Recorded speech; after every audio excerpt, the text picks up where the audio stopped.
آیت نمبر 13 سورہ حدید پارہ نمبر 27۔ نحمدہ ونصلی علی رسولہ الکریم، اما بعد، اعوذ باللہ من الشیطان الرجیم، بسم اللہ الرحمن الرحیم۔ یوم یقول المنافقون والمنافقات للذین آمنوا انظرونا نقتبس من نورکم قیل ارجعوا وراءکم فالتمسوا نورا فضرب بینہم بسور لہ باب باطنہ فیہ الرحمہ وظاہرہ من قبلہ العذاب۔ صدق اللہ العظیم۔ اس سے پچھلی آیات میں گزرا کہ وہ لوگ جو اللہ اور اس کے رسول پر ایمان لانے والے ہیں اور اپنا مال اللہ کے لیے خرچ کرنے والے ہیں، قیامت والے دن میدان محشر سے جب جنت کی طرف لے جایا جائے گا اور پل صراط سے گزرنا ہوگا تو اللہ تبارک و تعالیٰ ان کے لیے خصوصی روشنی کا انتظام کریں گے۔ وہ روشنی ان کے ایمان اور ان کے نیک اعمال کی وجہ سے ہوگی، اور وہ اس روشنی کے ساتھ وہ سیدھے جو ہے وہ جنت میں پہنچ جائیں گے۔ اب جب یہ مومن جنت کی طرف اس روشنی میں جا رہے ہوں گے تو ساتھ ساتھ جو ہے نا وہ منافقین بھی چلنا شروع کر دیں گے، اور پھر وہ جو منافقین ہیں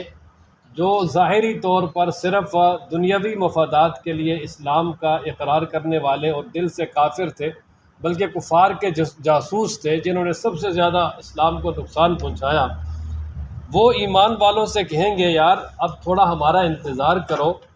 تاکہ جو ہے یہ جو تمہاری روشنی ہے اس سے ہم بھی روشنی حاصل کر لیں اور ہم بھی اس روشنی میں آگے یہ پل صراط کی اندھیریوں سے گزر کر جنت میں پہنچ جائیں۔ تو ایمان والے جب یہ بات سنیں گے تو آگے سے جواب دیں گے کہ بھئی یہ روشنی یہاں نہیں ملتی، یہ روشنی جو ہے اس کا منبع دنیا ہے، دنیا میں واپس جاؤ، اب اگر تم جا سکتے ہو تو وہاں جا کر صحیح ایمان لاؤ، نیک اعمال کرو، اور اس کے بدلے میں یہ روشنی یہاں ملے گی۔ ویسے یہ روشنی یہاں نہیں ملتی، اس لیے تم جو ہے نا وہ ہم سے مطالبہ نہ کرو۔ اور دوسرا اس کا مطلب یہ ہے کہ جہاں سے آپ چلے ہو میدان محشر سے، جہاں یہ روشنی تقسیم ہوئی ہے، جہاں سے یہ روشنی ہمیں ملی ہے، وہاں چلے جاؤ اور وہاں اللہ تعالیٰ سے التجا کرو۔ اگر جو ہے وہ تمہاری التجا سنی جاتی ہے تو پھر ٹھیک ہے، روشنی تمہیں مل جائے گی، وہ روشنی کے ساتھ تم بھی چلے آنا، لیکن تمہیں یہ روشنی ملنے والی نہیں ہے، اس لیے کہ دنیا میں جو ہے وہ ان کے نیک اعمال اور ایمان ہی نہیں تھا، تو جب نیک اعمال اور ایمان نہ ہو تو روشنی کہاں سے ملے گی۔ اللہ تعالیٰ فرماتے ہیں کہ یہ گفتگو ان میں جاری ہوگی تو اسی دوران اللہ تبارک و تعالیٰ کی طرف سے ان کے درمیان ایک دیوار حائل کر لی جائے گی، پارٹیشن، دیوار، اور اس دیوار کو جب درمیان میں حائل کیا جائے گا تو منافق ادھر رہ جائیں گے اور ایک طرف رہ جائیں گے اور مومن دوسری طرف رہ جائیں گے۔ اب جو وہ دیوار ہوگی اس کا جو جہنم والا حصہ ہوگا، باہر والا، وہ شدید قسم کا یعنی عذاب ہوگا اس کے سامنے، اور جو ادھر جنت کی طرف والا حصہ ہوگا وہ اللہ تبارک و تعالیٰ کی رحمت سے معمور ہوگا، جنت کی خوشبو، جنت کی نعمتیں وہاں نظر آئیں گی، اور اس دیوار کے اندر ایک دروازہ ہوگا، اس سے جو ہے نا وہ جھانک کر جو منافقین ہیں وہ کہیں گے یار دیکھو دنیا میں تو ہم تمہارے ساتھ تھے، تمہارے ساتھ نمازیں پڑھتے تھے، تمہارے ساتھ بیٹھتے تھے، گپ شپ لگاتے تھے، کھاتے پیتے تھے، تو آج تم نے جو ہے نا وہ آنکھیں اس طرح ہم سے چرا لیں کہ بالکل جو ہے نا وہ آپ انجان بن گئے، تجاوز عرفانہ کر رہے ہو، آج تم ہمیں یہ روشنی بھی نہیں دے سکتے، چلو یار ہمیں بھی ساتھ لے جاؤ۔ تو ایمان والے کہیں گے یار بالکل تم ہمارے ساتھ تھے، دنیا میں نمازیں بھی پڑھتے تھے، ہمارے ساتھ بیٹھتے بھی تھے، سارے معاملات کرتے تھے، بالکل ہم مانتے ہیں، لیکن وہ کہیں گے وَلَٰكِنَّكُمْ فَتَنْتُمْ أَنفُسَكُمْ، لیکن تم نے دنیا میں اپنے نفسوں کو آزمائش میں ڈالا منافقت اختیار کر کے، دنیاوی فائدے کے لیے تم نے منافقت اختیار کر کے اپنے آپ کو نقصان میں ڈال دیا اور اپنے نفسوں کو جو ہے وہ ہمیشہ ہمیشہ کے خسارے میں ڈال دیا، اور اسی طرح بس تم دنیا میں تو تم موقع پرست تھے کہ جب بھی موقع آتا کفار کی طرف سے کوئی آسانی ہوتی تو ادھر چلے جاتے، ادھر آسانی ہوتی تو ادھر آ جاتے، تو تم نے تو دنیا میں موقع پرستی سے کام لیا، اور اسی طرح تم ہمیشہ شک میں رہے، تمہیں اللہ کی رحمت کا یقین ہی نہیں تھا، تمہیں یہ یقین ہی نہیں تھا کہ قیامت قائم ہوگی، بلکہ تم تو کہتے تھے قیامت آنی نہیں، اگر آئے گی تو وہاں بھی ہمارے مزے ہیں۔ اور جو پکے ایمان لانے والے ان کے بارے میں تو کہتے تھے نا اَنُؤْمِنُ كَمَا آمَنَ السُّفَهَاءُ، کہ جس طرح یہ بیوقوف ایمان لائے کیا ہم ان کی طرح ایمان لائیں کہ انہوں نے آخرت کے نام پہ دنیا کا سب کچھ چھوڑ دیا ہے؟ وہ تو عقل مند ہم ہیں کہ دنیا کو بھی ساتھ چلا رہے ہیں اور ادھر سے بھی فائدے حاصل کر رہے ہیں اور آخرت بھی ہماری ہے۔ میں تم دنیا میں تو یہ باتیں کرتے تھے۔ اور اللہ فرماتے وہ مومن ان کو جواباً کہیں گے وغرتکم الامانی، دنیا میں تمہاری خواہشات نے دھوکے میں ڈال رکھا تھا، تم خواہشیں پوری کر رہے تھے اور اپنی خواہشیں پوری کرنے میں جو ہے وہ مسلمانوں کو اور اللہ کو اور اس کے رسول کو دھوکہ دینے کی کوشش کرتے تھے، حتیٰ جاء امر اللہ، یہاں تک کہ اللہ کا حکم آ گئی نہیں، تم مر گئے، موت تک تم اپنی خواہشات میں لگے رہے اور اب تم کہتے ہو کہ ہمیں روشنی ملے اور ہم تمہارے ساتھ تھے۔ فرمایا نہیں، ایسا نہیں ہوگا۔ اور فرمایا وغرکم باللہ الغرور، جو سب سے بڑا دھوکے باز ہے شیطان، اس نے تمہیں اللہ کے بارے میں دھوکے میں ڈالے رکھا اور اس کے دھوکے میں آ کے تم نے اللہ اور اس کے رسول کے خلاف بغاوت کی اور جاسوسیاں کی، اور اب جو ہے نا یہ روشنی تمہیں نہیں مل سکے گی، بلکہ اب تمہارا مقدر یہ جہنم ہے۔ اور جہنم میں بھی اللہ فرماتے ہیں ان المنافقین فی الدرک الاسفل من النار، جہنم کا جو سب سے شدید ترین سخت ترین درجہ ہوگا اس کے اندر ان منافقین کو عذاب دیا جائے گا۔ فرمایا نا یوم، اس دن، یقولو کہیں گے المنافقون، منافق مرد والمنافقات، منافق عورتیں، للذین ان لوگوں کے لیے آمنو جو ایمان لائے، انظرونا تم ہمارا انتظار کرو۔ یہاں اس کے بعد مفسرین نے ترجمہ کیا، وہ کہیں گے انظرونا ہماری طرف دیکھو تاکہ ہم تمہارے چہروں کی جو چمک اور روشنی ہے اس سے روشنی حاصل کر لیں۔ اور ایک ترجمہ یہ کیا ہے انظرونا کہ تم ہماری انتظار کرو یار، جلدی جلدی جا رہے ہو تیزی سے، ہمارا انتظار کرو، ہمیں ساتھ لے کے جاؤ۔ کیوں؟ نقتبس من نورکم، تاکہ ہم روشنی حاصل کریں تمہاری روشنی سے، کہ جو تمہیں اللہ تعالیٰ نے روشنی دی ہے نا، نورہم یسعی بین ایمانہم، جو ان کے آگے چلے گا، بین ایدیہم، جو روشنی ان کے آگے چلے گی وہ بایمانہم، اور دائیں طرف وہ جو روشنی ہے وہ کہیں گے جی آپ ٹھہرے ہم اس سے تاکہ فائدہ حاصل کریں، یا اللہ تبارک و تعالیٰ نے جو تمہارے اعضائے وضو کی جو چمک ہے، روشنی ہے، نورانیت ہے، اس سے جو ہم فائدہ حاصل کریں۔ تو ایمان والے کیا جواب دیں گے جی؟ قیل ارجعوا، کہا جائے گا لوٹ جاؤ، وراءکم اپنے پیچھے، پیچھے کی طرف، یعنی یا وہ میدان محشر میں دوبارہ جاؤ وہاں سے ملے گی، یا دوبارہ دنیا میں جاؤ اور وہاں جا کے جو ہے نا وہ اچھے کام کر کے آؤ۔ تو فَالْتَمِسُوا نُورًا، پس وہاں تلاش کرو روشنی کو۔ اسی گفتگو کے دوران فَضُرِبَ بَيْنَهُمْ، پس حائل کر دی جائے گی ان کے درمیان، بِسُورٍ، ایک دیوار، آڑ، لہو باب، جس کے اندر دروازہ ہوگا، باطنہ، اس کا اندر والا حصہ، فیہ الرحمہ، اس میں رحمت ہوگی، یعنی جو جنت والی طرف کا حصہ ہوگا دیوار کا، اس میں رحمت ہوگی، یعنی اللہ تعالیٰ کی طرف سے نعمتیں نعمتیں، وظاہرہ، اور اس کے باہر والا حصہ، من قبلہ، اس کے سامنے، العذاب، عذاب ہوگا، کہ جو جہنم کی طرف والا حصہ ہوگا تو اس کے سامنے عذاب ہی عذاب ہوگا۔ ینادون، وہ پکاریں گے، آواز دیں گے منافقین ایمان والوں کو، الم نکم معکم، کیا ہم تمہارے ساتھ نہ تھے؟ یار دنیا میں ہم تمہارے ساتھ نہیں تھے؟ قالو، ایمان والے کہیں گے بلا، کیوں نہیں، آپ ہمارے ساتھ تھے، ولکنکم، لیکن تم نے، فتنتم، فتنے میں ڈالے رکھا، انفسکم، اپنے نفسوں کو، وتربصتم، اور تم انتظار میں رہے، یعنی موقع کی تلاش میں رہے کہ کہاں سے فائدہ حاصل کریں، وارتبتم، اور تم شک میں رہے، وغرتکم، اور تمہیں دھوکے میں ڈالا، الامانی، خواہشات نے، امانی امیدوں نے، خواہشات نے، کہ دنیا کی خواہشات اور امیدوں کے پیچھے تم پڑے رہے، حتیٰ یہاں تک کہ جاء، آ گیا، امر اللہ، اللہ کا حکم، یعنی موت آ گئی، اور منافقت کی حالت میں مر گئے، اب تمہیں کہاں کچھ ملے گا، وغرکم، اور تمہیں دھوکے میں ڈالا، باللہ، اللہ کے بارے میں، الغرور، بڑے دھوکے باز میں، یہ غرور مبالغہ کے صیغے سے مراد شیطان ہے، کہ شیطان سب سے بڑا دھوکے باز ہے، اس لیے فرمایا اس نے تمہیں دھوکے میں ڈالا، تم اس کے دھوکے میں آ کر،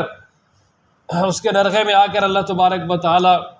نے جو صحیح ایمان کا حکم دیا تھا اس کو تم نے چھوڑ دیا۔ اچھا پھر اب کیا ہوگا؟ اللہ تعالیٰ فرماتے ہیں کہ وہ ایمان والے ان سے کہیں گے کہ فَالْيَوْمَ، پس آج، لا یؤخذ، نہیں لیا جائے گا، منکم، تم سے، فدیتن، کوئی معاوضہ، نہیں آج یہ بھی نہیں ہو سکتا نا کوئی معاوضہ دے کر جان چھڑا لو۔ قرآن مجید میں اللہ تعالیٰ ارشاد فرماتے ہیں کہ اگر زمین بھر کے سونا بھی اس کو مل جائے نا، وہ پھر بھی تمنا کرے گا کاش کہ مجھے ملے اور میں دے کر اپنی جان چھڑا لوں، لیکن فرمایا زمین بھر کے سونا جتنی یہ زمین و آسمان کا وزن اور جو کچھ اس میں ہے اتنا سونا بھی اس کو مل جائے اور وہ دے کر اپنی جان چھڑانا چاہے جہنم سے، فرمائے جان نہیں چھوٹے۔ فَالْيَوْمَ لَا يُؤْخَذُ مِنْكُمْ فِدْيَةٌ، بس آج نہیں لیا جائے گا تم سے کوئی معاوضہ، وَلَا مِنَ الَّذِينَ كَفَرُوا، اور نہ ان لوگوں سے جنہوں نے کفر کیا۔ یعنی مطلب ہے کہ منافقین سے کہا جائے گا تم سے بھی کوئی معاوضہ نہیں لیا جائے گا، آج معاوضہ لے کر نہیں چھوڑا جائے گا، اور نہ کافروں سے۔ مَأْوَاكُمُ النَّارُ، تمہارا ٹھکانہ جہنم ہے، ہی مولاکم، وہ جہنم تمہاری دوست ہے، تمہاری سرپرست ہے۔ اللہ اکبر ہے، مولا تو اللہ ہے نا جی، ایمان والوں کا سرپرست، دوست، محبوب، پیارا، وہ تو اللہ تعالیٰ ہے، ایمان والے ہیں۔ اور یہاں پر ایمان والوں کا مولا کیا ہے جی؟ اللہ ہوا مولاکم، جگہ جگہ اللہ تعالیٰ چاہتا ہے نعم المولا و نعم النصیر، کیا اچھا مولا ہے، کیا یہ اچھا مددگار ہے۔ تو جہنم والوں کے بارے میں فرمایا جی ہی مولاکم، وہ تمہارا مولا ہے، یعنی تمہارا دوست ہے۔ وہ جہنم جو ہے نا وہ تمہاری سرپرست خود بہت بن جائے گی۔ وَبِئْسَ الْمَصِيرُ، اور بہت برا ٹھکانہ ہے۔ اللہ تعالیٰ ہم سب کی حفاظت کرے۔ أَلَمْ يَعْنِ لِلَّذِينَ آمَنُوا، اب اس آیت مبارکہ میں یعنی کچھ مومن کہ جن کے ایمان اور اعمال میں کچھ کمی آ گئی تھی، اللہ تبارک و تعالیٰ نے ان کو جو ہے مخاطب کیا کہ اللہ فرماتے ہیں کیا ان کے لیے یہ وقت، ان کے لیے ابھی وقت نہیں آیا کہ ان کے دل اللہ کے ذکر اور اللہ کے قرآن کی طرف جھک جائیں، یعنی اللہ کی طرف مائل ہو جائیں؟ کیا ان کے لیے ابھی وقت نہیں آیا؟ وہ کس وقت کا انتظار کر رہے ہیں؟ انہیں فوراً کرنا چاہیے۔ جو ایمان والے سابقون الاولون تھے وہ تو بہت ہی آگے تھے، لیکن جو نئے نئے مسلمان ہونے والے تھے اب بہت سارے جو ہے نا ان کے اعمال میں کمزوریاں، تو اللہ تبارک و تعالیٰ فرماتے ہیں کہ کیا وہ وقت نہیں آیا کہ ایمان والوں کے جو دل ہیں وہ اللہ کے ذکر کے لیے اور اللہ کے قرآن کی طرف جھک جائیں، یعنی مکمل طور پہ اس کی طرف مائل ہو جائیں، اور اللہ تبارک و تعالیٰ کی جو ہے نا وہ اپنے یاد کو اپنا جو ہے وتیرہ بنا لیں۔ تو اس لیے فرمایا کہ یعنی یہ اس میں گویا حکم ہے استغفار اور توبہ اور اللہ کی طرف رجوع کا، کہ ایمان والوں کو بہت جلد اللہ کی طرف توبہ کرنا چاہیے، رجوع کرنا چاہیے، اس لیے کہ اگر دیر ہو گئی تو بعض دفعہ دیر ہوتے ہوتے توفیق بھی ختم ہو جاتی ہے۔ اللہ اکبر، دیر ہوتے ہوتے توفیق ختم ہو جاتی ہے، اس لیے فوری فرمایا۔ اسی طرح قرآن مجید میں دوسرے مقام پر ہے نا کہ اللہ تعالیٰ توبہ ان لوگوں کی قبول کرتے ہیں جو انجانے میں گناہ کر دیں اور پھر فوراً توبہ کر لیں۔ فرمایا وہ لوگ جو موت تک گناہوں پہ اڑے رہیں اور موت کے وقت کہیں اب ہم توبہ کرتے ہیں، یا کفر کی حالت میں مر جائیں اور پھر کیا ہم توبہ کرتے ہیں، فرمایا ان کی توبہ قبول نہیں ہے۔ اللہ اکبر۔ تفسیروں میں ایک واقعہ لکھا ہے، بلکہ حدیث کی کتاب ہے ابن حبان، امام ابن حبان نے اپنی کتاب تو حدیث کی کتاب میں یہ واقعہ لکھا ہے، اور یہ بہت بڑے محدث بنے ہیں حضرت فضیل بن عیاض رحمہ اللہ۔ کہتے ہیں نا کہ یہ کوئی گناہ کے دل دادا تھے، اور اسی طرح یعنی گناہ کے ارادے سے ہی کسی جگہ دیوار پھلانگنے لگے، تو دیوار کے قریب پہنچے ہی تھے تو اتنے میں قریب کوئی آدمی یہ آیت تلاوت کر رہا تھا، الم یعنی للذین آمنوا ان تخشع قلوبہم لذکر اللہ وما نزل من الحق۔ جب یہ آیت سنی نا تو فوراً کہنے لگے بھلا بھلا بھلا بھلا، عربی تو تھے، فوراً اثر کیا اور کہنے لگے یا کیوں نہیں، بالکل بالکل۔ اور اسی وقت جو ہے نا وہ سارے گناہوں سے تائب ہوئے اور بڑے محدثین میں شامل ہوئے اور اولیاء اللہ میں شامل ہوئے، یعنی ایسی سچی توبہ کی۔ علامہ ابن حبان جیسے شخص نے جو ہے ان کا تذکرہ اپنی کتاب میں کیا ان کی توبہ کا۔ تو بہرحال کسی وقت بھی چوٹ لگ جائے نا دل پہ، تو وہ پھر جب دل اس کی طرف پھر جائے نا تو وہ تو منتظر ہے نا، فرماتے تو آؤ صحیح، میرا دروازہ کھلا ہے، آئے۔ اور اللہ فرماتے یہود و نصارہ کی طرح نہ ہو جاؤ کہ جن پہ جو ہے نا وہ مدت بڑی لمبی ہو گئی، مطلب یہ کہ کافی عرصہ وہ گناہوں میں مبتلا رہے، اللہ کی کتاب کے اندر تحریفات کرتے رہے، اللہ کی کتابوں کے احکامات کو بدلتے رہے، یہاں تک کہ وہ اسی میں منہمک رہے، تو پھر ایسا ہوا کہ ان کے دل ہی سخت ہو گئے، توبہ کی توفیق نہیں ملی۔ فرمایا تم نے ایسا نہیں کرنا، اور پھر ان میں سے اکثر فرمایا کہ اسی طرح نافرمانی اور فسق و فجور کی حالت میں ہی جو ہے وہ دنیا سے دفع ہوں گے۔ فرمایا تم نے ایسا نہیں کرنا، ایمان والو فوراً اللہ کی طرف متوجہ ہونا ہے۔ فرمایا نا علم یعنی، کیا وقت نہیں آیا، کیا ابھی تک وقت نہیں آیا للذین ان لوگوں کے لیے آمنو جو ایمان لائے ان تخشع یہ کہ جھک جائیں قلوبہم ان کے دل لذکر اللہ اللہ کی یاد کے لیے وما نزل اور اس کے لیے جو اتارا ہے اللہ تعالیٰ نے من الحق حق سے ولا یکونوا اور وہ نہ ہو جائیں کالذین ان لوگوں کی طرح اوت الکتاب جن کو کتاب دی گئی تھی من قبل اس سے پہلے فطال علیہم الامد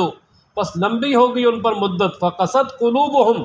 اور ان کے دل سخت ہو گئے وکثیر منہم فاسقون اور ان میں سے اکثر فاسق تھے، یعنی اللہ تعالیٰ کے حکم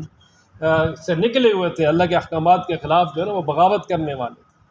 تھے۔ اعلموا ان اللہ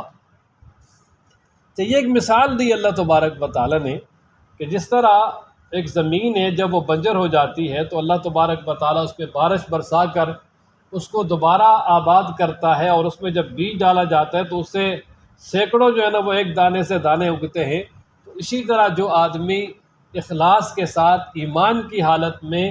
اللہ کی رضا کے لیے اپنا مال خرچ کرتا ہے تو اللہ تبارک و تعالیٰ اس کو بھی یعنی ایک کے بدلے سینکڑوں گنا زیادہ ثواب عطا کریں گے۔ تو 700 گنا کا تو اللہ تعالیٰ کا وعدہ بھی ہے نا تیسرے پارے میں،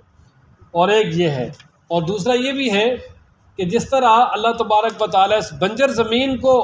بنجر ہونے کے بعد بارش برسا کے آباد کر سکتے ہیں، اسی طرح وہ اللہ تعالیٰ انسانوں کو بھی اور اس کائنات کو بھی ایک دفعہ ختم کر کے دوبارہ قیامت برپا کر کے